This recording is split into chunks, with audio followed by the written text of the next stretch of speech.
So I want to put this webinar into context. So why are we talking about Chinese automotive security regulation and standardization and how to build an integrated cybersecurity management system? So the first context I want to provide is that this is actually the latest in a series of webinars that we've done. So far, we've done 5 webinars on the topic of cybersecurity management system, starting early last year with how to reach CSMS certification and cybersecurity type approval. This was done together with our partners KPMG in Germany and was all about introducing the UNR 155 and its organizational and technological challenges that it poses and how to meet them. In fact, we followed this up with a second one called Mastering UN ECE Requirements with Scrypt. Here we took a dedicated technology view on the challenges, and we showed how the different solutions provided by Scrypt, software solutions, testing services, managed services, can actually help you build a fully compliant system.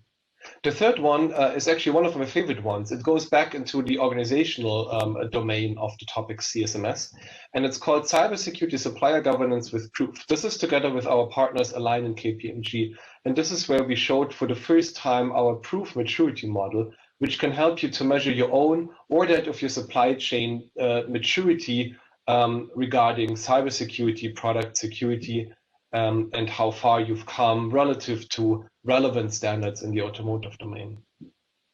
For the fourth one, we went back to a technology question, and it's called With AUTOSAR to UN ECE compliant cybersecurity, because the UN regulation, the UNR 155, requires that adequate security is built into the vehicles, into the EE architectures. So while the UN regulation itself is more of an organizational topic with the CSMS, it does have an impact on the products. And here we're looking at AUTOSAR and its security building blocks and how this can help speed up implementations and adequate cybersecurity. A really, really interesting talk, and I recommend that you have a look if you haven't seen it already.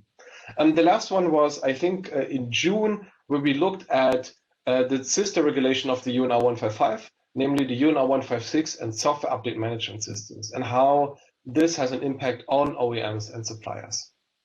And today, this is the latest in this series, and we're looking again at the topic cybersecurity management systems with a focus on China.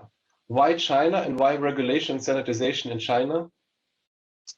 I give you 2 numbers. The first number is that 1/3 of all global new vehicle sales is actually happening in China. So it's a massive market, and it's a market that's not following the UNR 155. It's not following the UNR 156, but instead China is developing its own standardization and regulatory framework. And we're actually tracking over 80 different regulations and standards that have already been published, are in draft status, or are actually coming up. So it's a massive market with a quite complex, separate regulatory framework. And this is why we want to talk to you about this today. And I'm really happy that we have Chenkeng Wang here as my co-host. He will actually be speaking for the most part of this topic. He's located in Beijing. He's one of our foremost experts on the topic. So we hear it straight from someone with all the connections locally. So let us introduce ourselves. My name is Moritz Winzlaff. I'm based in Berlin. I've spent over 10 years now in cybersecurity, most of that time within the automotive domain and most of the time with Scrypt, where I'm currently our business owner for our security consulting services, with a particular focus on the topic of CSMS and organizational cyber maturity. And I'm not only the business owner, I still consult on the side multiple OEMs and suppliers and keep in touch with what's actually happening and all the challenges and how to solve them. And as I said, I'm really happy that Chenkeng Wang is my co-host today. So maybe you want to say some words about yourself. Thank you, Maurice. Hello, everyone. My name is Wang Zhenkun. You can call me Martin. Now I'm working for ETAS Scrypt as an automotive cybersecurity consultant. My main responsibility is help our customers to build the CSMS, the cybersecurity management system. Our services, including the training, the gap analysis, and the coaching. Before I joined Bosch ETAS Script, I have worked for VDA and a joint venture of Daimler. During these years, I've collected several personal certificates like the VDA Certified Trainer, Quality Manager, Automotive Spice Assessor, ITF 6949, and the VDA 6.3 Auditors. It is my honor to have a discussion with you regarding China cybersecurity laws, regulations, and standards. Wish you will enjoy this webinar. Thank you. Thanks, Martin. So let's have a look at the agenda. We have 5 parts in total for today.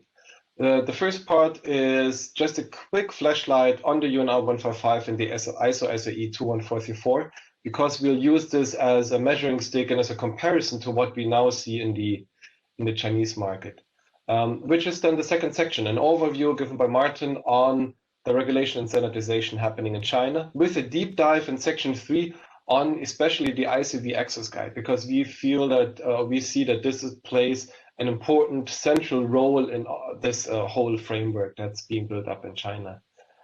We will then, in section 4, tie everything back together. How do you follow the 21434 in one country and the Chinese regulation in another one, and maybe yet more regional regulations and frameworks coming up into one integrated cybersecurity management systems? And we'll propose two things you can do there.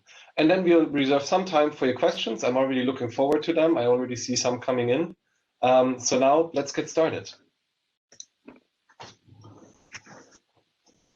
First, with the flashlight on the UNR 155 and the 21434. I don't want to spend too much time on this, just 4 main parts, and you see that I divided the slide into 4 parts. So starting with the top left, cybersecurity management has become mandatory, and this is not something that we'll be talking about for China, but this is happening worldwide in different markets. The UNR 155 and 156 make it mandatory for OEMs to implement security and have security covered over the entire product lifecycle. For suppliers, it's a little bit of a different picture, because they're not directly mandated by the UNR 155 to implement something. Rather, we see a very strong request, because OEMs need to manage their dependencies from the supply chain, of course, to fully implement an efficient and effective cybersecurity management system. And here, especially, we see the 21434 as a very important guideline and cornerstone. In fact, we see it as a guideline for both suppliers and OEMs how to build up a management system. Then in the top right, there is a strong impact on business and markets worldwide. So you see colored the countries that might implement the UNR 155, and there's already firm timelines by the EU and Japan to require the UNR 155 starting July 2022 for new vehicle types. And this is a situation now that many organizations are in, that we are supporting. They've made good progress with implementing UNR 155, and now they're looking to the other countries on the world, and especially China, this big market. And they're asking themselves, how much of these regulations and standards and requirements in China have I already covered because I've implemented the UNR 155? So this is a topic that we want to be looking at today. Then on the bottom left, we actually see that the standard and the regulations, the UNR 155, has an impact across the value chain, across the organization.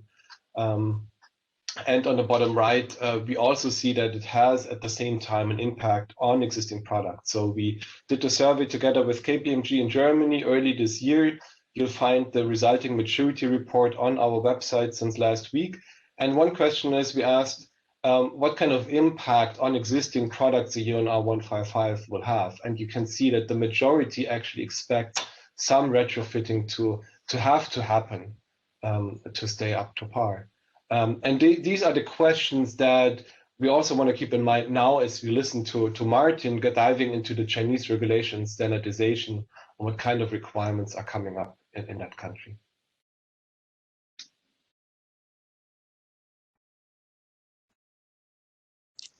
Thank you, Maurice. Hello, everyone. Today, I want to share 2 topics. The first topic is I will give an overview about China cybersecurity relevant regulations and standards. Why we just give an overview? Since the China cybersecurity regulations and standards, there are so many. The second topic is we will choose one regulation we'll go deep dive in. The regulation, we call it the China SCV Access Guide. Why we choose this? Because this regulation have high relevance to the vehicle type approval. So we will start from the topic 1. Here you can see a picture that on the top of this picture is the law. There are several laws regarding the cybersecurity, especially the China cybersecurity law. And there are some other laws like the China data security law or the China personal information protection laws. To support these laws, there are some regulations. For example, the China SCV Access Guide. What's the relation between the laws and regulations? For the laws, the scope is for the whole nation, not for specific industry, but for all the industry. But for some regulations was published by some department of the authority. For example, the China SCV Access Guide. Actually, this regulation was published by MIT. It's focused on the vehicle industry. But for the laws and the regulations are very high-level requirements. If you are an engineer working in the R&D department, you want to develop ECU or the whole E architecture, then you need some detailed requirements, what we call it a specification. If you want to find these technical specifications, we have to talk about the national standards. There are several national standards, which we can separate it to 2 types. One, we will mark it as GB. GB means it is a mandatory standards. Another type is GBT. GBT means this is a recommended standards. But there is a relation. If the law or regulation, especially the regulation, was linked to one national standard, even the national standards is marked as GBT, recommended, then it will become a mandatory national standard. First, we will show the top one, the laws, the China cybersecurity law. This law came into effect at 2017. As you already know that in this year, China published the other laws like the data security or the personal information protection law in this year, 2021. Why this cybersecurity law was published several years earlier? Because if there is no cybersecurity, there is no national security. In this law, there are 7 main chapters, including 79 articles. In the main chapters, from the chapter 3 to the chapter 5, these are main chapters regarding several rules. For the chapter 6, it describes the punishment if some articles will get violation. For example, the chapter 3, the network operation security, the section 1 is general rules. But for section 2, there are operation security rules for the critical information infrastructure. What is the critical information infrastructure? It means the infrastructure used in the energy or the finance or the transportation. If this infrastructure get hacked or damaged, that it would be a serious impact to the national security. So we call these infrastructures as critical. For chapter 4, the network information security, there are some requirements regarding the data security, how to protect the personal data. For the chapter 5, it is very easy to understand because the name is monitoring, warning, and emergency response. We choose one article from the chapter 3, the general rules. The network products and services shall comply with the compulsive requirements of relevant national standards. In this, national standards means the bottom level. The providers of network products and services shall not install malware. If someone or some organizations install the malware, it will get punished according to the cybersecurity law. And If an organization identified some defects or vulnerabilities, these defects and vulnerabilities should be handled or fixed, and the users should be informed.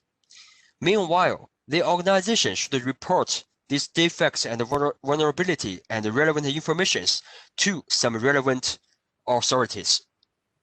As you can see, this kind of articles are on high-level requirements.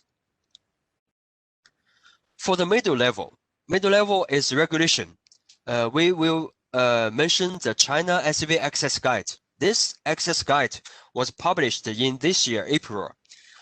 This guide includes 10 articles and 4 appendixes. The 10 articles are still high-level requirements, but there are some detailed requirements in the 4 appendixes. We will go deep dive in the next chapter. For the bottom level is the standards, the cybersecurity standards. The MIT organized and created a regulation called the SCV Cybersecurity Standard System. I like it very much because before my colleagues or friends usually ask me, could you show me all the standards that's related to the automotive cybersecurity in China? To answer this is very hard for me, but after the MIT published this regulation, the cybersecurity standard system, in this system, it listed 97 standards, separated it to 6 main parts. So if I want to answer the question from the colleagues or friends, I will use the regulation. It is a kind of official. If we see the number 97 standards, it would be a huge job to some engineers or departments responsible for checking this regulation or standards. But luckily, in these 97 standards, only 10 to 20 standards has been officially published. So there are 2 targets. For target 1, by the end of 2023, at least 50 key standards should be officially published, which means this cybersecurity standard system will be preliminarily established. The second target is, by the end of 2025, more than 100 standards should be officially published. That means this cybersecurity standard system will relatively complete. This is the overview of these 97 standards and separated it to 6 parts. The first part is general and basic information. As you can see, the terms and the definitions is the general and basic information. The second part is terminal and infrastructure security. We all know that a vehicle is a kind of similar with a smartphone. We call it a terminal. Under the second part, there is a vehicle terminal security. And under this vehicle terminal security, there are 2 very important standards, number 21 and number 22. For number 21, the general technical requirements for software updates of vehicle. The number 22 is technical requirements for vehicle cybersecurity. From the keywords software updates and cybersecurity, we will know that these 2 standards are similar to the UNECE R156 and the R155. The third part is the network and the communication security. As we all know that authentication is a technical skill to support the communication security. The fourth part is data security. For example, how to classify the data, how to manage the data cross-border, how to protect the personal information. All these standards belong to the fourth part. The fifth part is application service security, for example, the APP security. For the last part is security assurance and support. An organization, if this organization to build a CSMS, it is a kind of security assurance. After the build of CSMS, how to evaluate the effectiveness or maturity of the organization's CSMS, there needs some kind of standards. Below the sixth party, there are two very important standards, the 96 and the 97. 96 is road vehicle cybersecurity engineering. 97 is road vehicle guidelines for auditing cybersecurity engineering. From the name, you can guess these two standards are equals to the ISO SAE 21434 and ISO PAS 5112. We will give more information regarding number 21 and number 22. For number 21, the officially kicked off is in this year, June. For number 22, the officially kicked off is in this year, March. So all these two standards, the status is under drafting. Luckily, we have colleagues who is joining the working group to making these two standards. But the unluckily is, by now, we haven't get the draft version. All these two standards are GB standards, which means mandatory. And the scope also mentioned in the officially website of the standard management. For the number 21, it will be suitable for the MN and O.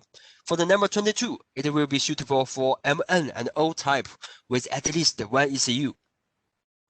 Who is responsible for making these two standards is TC114 and SC34. TC114 is National Technical Committee of Auto Standardization. The SC34 is a subcommittee of TC114. It's a subcommittee of ICV. Although these two standards are similar to the UNECE R156 and R155, but there are some differences. We got some information that maybe in the future, the number 22 will include a detailed testing content in the regulation, which we already know that in the UNECE R155 there is no detailed information regarding how to test the vehicle cybersecurity. But in the China GB standards, there will be some detailed information. But this is just an information.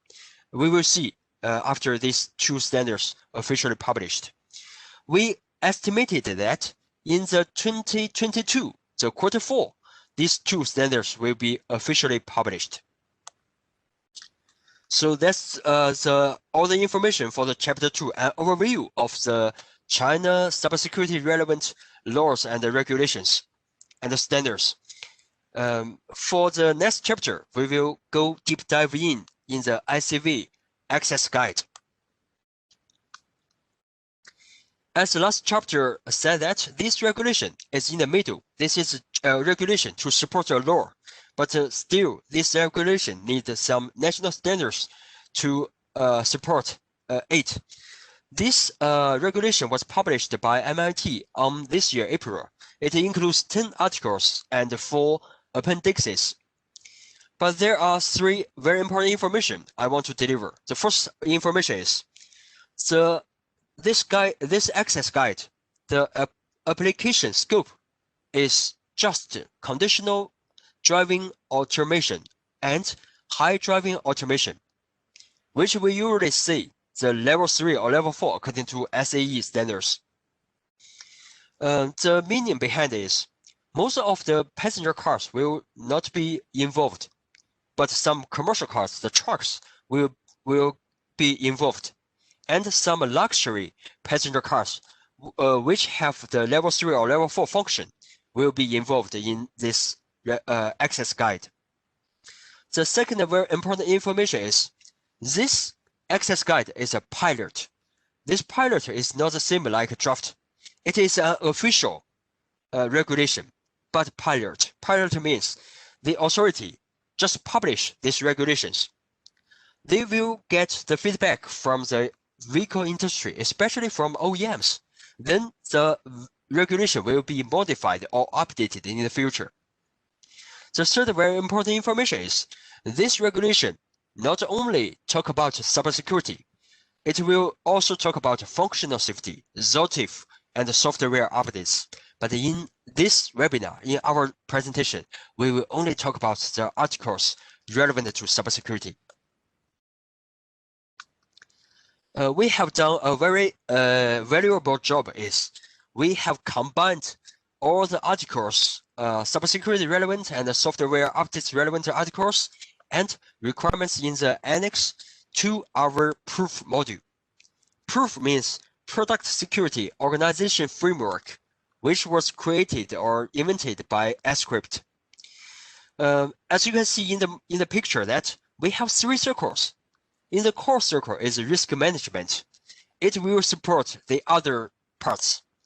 The second circle is it's a vehicle life cycle from the concept phase to the development phase, including production and operation phase until the decommissioning.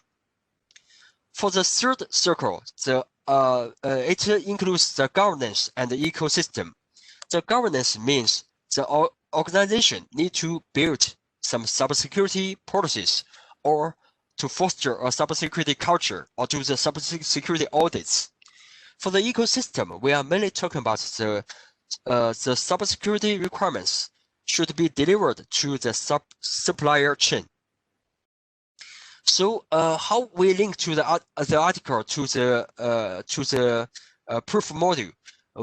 In the proof module, we already have some kind of controls or questions existing. We will compare to the article's content and link to the existing controls. If there are some additional requirements in the articles in the ICV access guide, we will create new controls or activities. This is the methods how. But why we do this? Because from our customer side, they have a need that there are so many regulations and standards regarding the cybersecurity management systems. They want to build a CSMS to suitable for all the requirements or regulations and suitable for different countries or nations. But they don't have some time to read and analyze all these kind of regulations and standards. We will do it. We will do that. Actually, we have done it. We are keep doing this job. We will combine more and more regulations and standards as which we have shown in chapter 2, the number 21 and the number 22. If after the officially published, we will do this combination also. So we will talk about the content of the articles. For example, the article 2. In the article 2, the China ICV Access Guide asks the organizations, especially the OEMs, to establish a management system to manage cybersecurity, which the same requirements in UNECE R155 and also in the chapter 5 of ISO 21434. We will link these requirements to the governance. The next article is Article 3. The Article 3 asks the OEMs to comply with cybersecurity laws and regulations and to cover all the life cycle of the vehicles. If we talk about the keywords, the life cycle of vehicles, it has several times in the UNECE R155 and also in the ISO 21434. So we will link the life cycle of vehicles also to the governance. The second keyword is cybersecurity events or cybersecurity incidents. The organization needs to handle the cybersecurity events and the incidents. We will link it to the main parts, the risk management, the incident response, and the vulnerability management. For the Article 9, we are mainly talking about the testing. Testing is a typical solution for the verification and validation. In the Article 9, there are not so many detailed requirements regarding testing, but in the Appendix 3, there are so many testing requirements. Later, we will show to you. If we were talking about the testing, we will link the testing to the verification and the validation. But there are still another requirements regarding the in-process assurance cybersecurity. There is a theory that if we want to build a management system, sometimes we will use the process methods. So the process methods, we will link to the governance. That's all the 3 articles relevant to cybersecurity, but there are more detailed requirements in the appendix. The appendix 1 is organization and manufacturer requirements. For the appendix 2 is product and process requirements. For the appendix 3 is testing requirements. For the appendix 4 is terms. In the terms, there are no requirements, but in the first 3 appendix, there are some requirements regarding cybersecurity. As you can see in the chapter's name, only 1 chapter regarding to cybersecurity. The other chapters are regarding to the functional safety, SOTIF, or software updates. First, the appendix 1. I will not show you all the requirements. Anyhow, you will got this presentation. I will choose some examples. For example, the requirement 0. Enterprise shall foster a full-time functional safety, SOTIF, and cybersecurity assurance teams. The keywords is full-time and teams. In the UNEC R155 and also ISO 21434, the requirements is only there should be some rules or some persons responsible for the cybersecurity activities, but they don't mention full-time or teams. But in the China ICV Access Guide, required full-time and also teams. In our customer, sometimes they will ask their system engineer to responsible for the cybersecurity engineering. That means part-time, but this part-time job will not fulfill the China ICV Access Guide. The second example is number 4. Number 4 is the cybersecurity monitoring. The cybersecurity monitoring means we will collect the cybersecurity information and do the sorting to identify which is the cybersecurity events. But in the China ICV Access Guide, there are additional requirements regarding the logs. The logs need to be stored or kept for not less than 6 months. This requirement is not in the UNEC R155 and ISO 21434. So this is the additional requirements. From the 6 to the 9, I will choose the number 9. The number 9 is a requirements to establish a supply chain security mechanism, which the same idea, same requirements in the UNECE and ISO 21434. This access guide is mainly for the OEMs. If OEMs want to get their type of approval, they have to follow this access guide. But these OEMs need to deliver the cybersecurity requirements to their supplier chain. This page, I will choose the number 10 as an example. The enterprise shall formulate cybersecurity audit. Cybersecurity audit also required in the UNECE R155 and ISO 21434. But how to do the cybersecurity audit? There needs some additional GB standards or ISO standards to support, or some VDA red books. This will support the organizations to do the cybersecurity audits.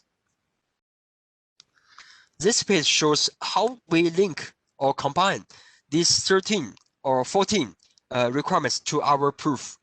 I just choose for 3 examples. The requirement 0, the full-time teams, we will link it to the policies and processes, because in this part, we also have some controls that the organizations need to define some rules responsible for the cybersecurity. For the number 9, the supply chain requirements is linked to the ecosystem, because in the ecosystem, we have some controls that the cybersecurity requirements need to delivered to the supplier by the CIA. CIA means the cybersecurity interface agreement or some IFQ or some contracts.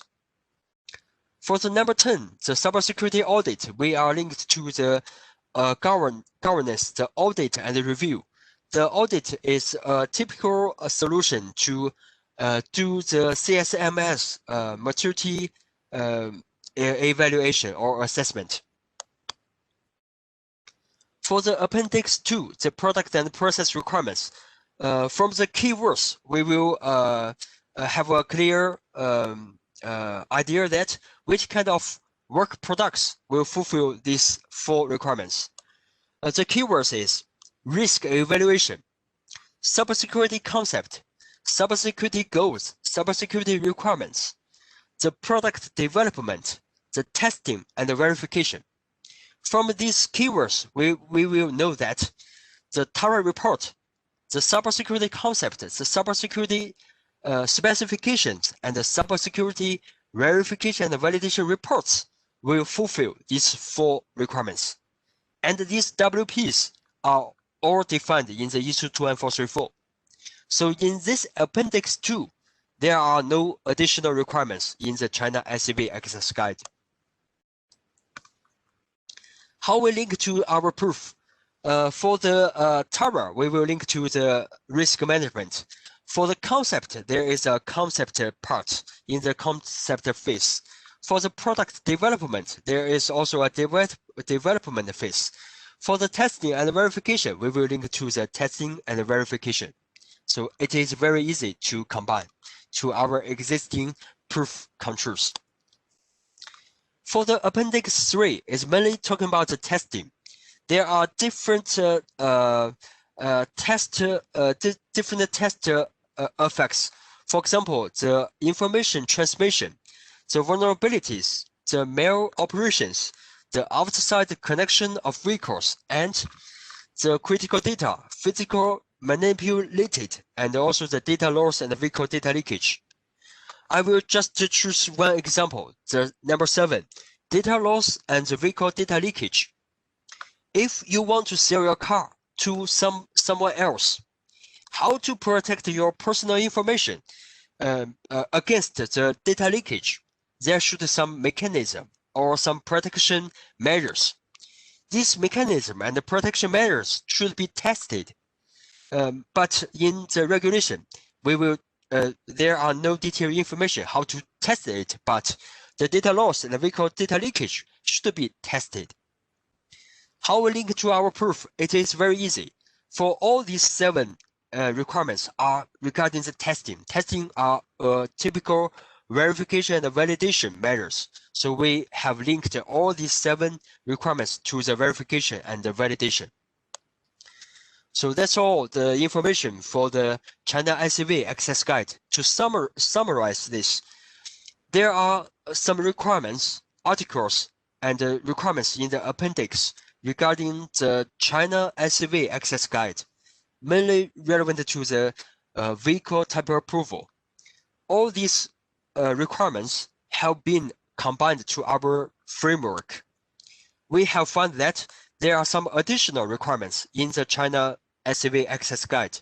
If you choose our proof as a solution to help you to build your CSMS, we will consider these additional requirements from the China regulation. That's all from my side. I will hand over to Maurice. Thanks, Martin. And I think you're already doing half of my job. So thanks for all of these insights. So yes, I want to conclude this webinar before we go into the Q&A with 2 things among quite a few others that we can do to help you build up an integrated cybersecurity management system. So the first one is, as a starting point, our 8-step CSMS implementation roadmap. So this is basically the compass or the guideline that we use when we go in and help organizations build up a cybersecurity management system. It's broken down into 3 phases: preparation, implementation, and commissioning, and then a total of 8 steps that are more detailed than the 3 phases. We believe that all organizations go through these 8 steps, and this is also what we observe, but not necessarily in the same order and not necessarily with the same focus. But this typically serves to identify blind spots in CSMS programs and stuff that has not necessarily been covered yet. And I want to highlight 2 steps, namely step number 2 and step number 8. Because here the maturity model that Martin has been mentioning, proof, can help really a lot. So in the step number 2, this is where you do the stock taking. So you start your project, your CSMS initiative or program by setting the scope, which standards, which regulations are important, which markets do you want to have a joint program for CSMS and SUMS, or are these separate streams? And then what's really helpful typically is stock taking, to see what's already available instead of reinventing the wheel, to really take stock of what the organization already does. So even organizations, that's been my experience, that said, oh, we don't do anything, we just starting out at in security. If you do a proper stock taking and you also look left and right, maybe you can leverage things from an ISMS that already exists, maybe you can leverage some similar activities in the safety domain, you uncover typically quite a few things. And this can actually then set up a proper monitoring of the whole program, right? So this is step number 2, where a maturity model and a structured way to capture the status quo and the target state can be really helpful.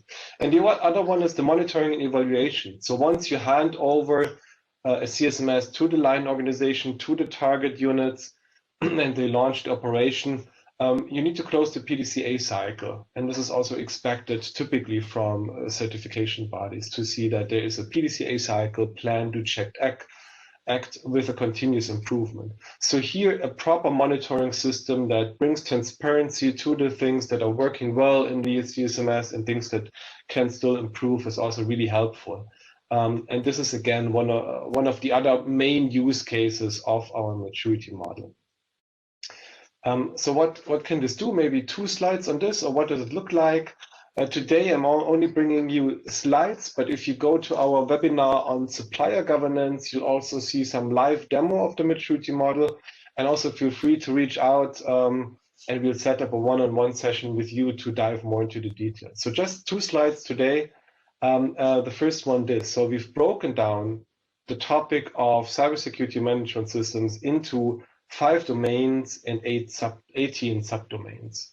So these are, from the top, governance, risk management, ecosystem meaning also the whole supply chain, and meaning supplier governance, supplier risk management. And then we put a particular focus on the product level, because this is about product security, the cybersecurity management system that we're talking about.